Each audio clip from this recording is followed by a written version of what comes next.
So hello বন্ধুরা, welcome back. তো চলে এসেছি আরও একটা নতুন ভিডিওতে, এবং ভিডিওর টাইটেল দেখে তো বুঝতে পারছো যে কী বিষয় নিয়ে কথা বলতে চলেছি। তো হ্যাঁ বন্ধুরা, আজকে কিন্তু সুমিত রাঠির ব্যাপারে কথা বলবো। তো তোমরা যেরকমটা ভালো করে জানো যে গতকাল কিন্তু একটা অফিসিয়াল কনফার্ম নিউজ চলে এসেছে যে সুমিত রাঠি কিন্তু মোহনবাগান দল ছাড়তে চলেছে, এবং তার যে সোশ্যাল মিডিয়া ইনস্টাগ্রাম হ্যান্ডেল বলো, তো সেখানে কিন্তু অফিসিয়াল হবে কিন্তু পোস্ট করে দিয়েছে সেই ব্যাপারটা। এবং বর্তমানে যেটা সবথেকে বড় আপডেট যে সুমিত রাঠি কিন্তু জয়েন করতে পারে নর্থ ইস্ট ইউনাইটেড, এরকমটাই অ্যাজ পার রিপোর্ট বা অ্যাজ পার আপডেট যেরকমটা আছে। আর মার্কাস মার্গোলাও জানিয়েছিল যে উইদিন 24 আওয়ার্স, মানে কালকের আপডেটটা ছিল, তো উইদিন 24 আওয়ার্স মানে আজকের মধ্যেই কিন্তু সুমিত রাঠির যে অফিসিয়াল কনফার্মেশন নিউজ নর্থ ইস্টের থেকে কিন্তু পেয়ে যাবো আমরা, এরকমটাই আপডেট ছিল।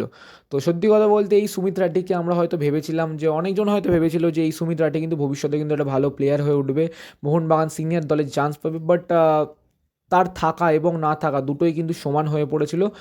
আর সেখান থেকে কিন্তু সুমিত রাঠি একদমই গেম টাইম পাচ্ছিল না, তো সেখানে কিন্তু তার ডিসিশন হলো যে মোহনবাগানের সঙ্গে কিন্তু তার যে কন্ট্রাক্ট সেটা কিন্তু চুক্তিটা তোমার টার্মিনেট করে দিয়েছে বলতে পারো সুমিত রাঠি।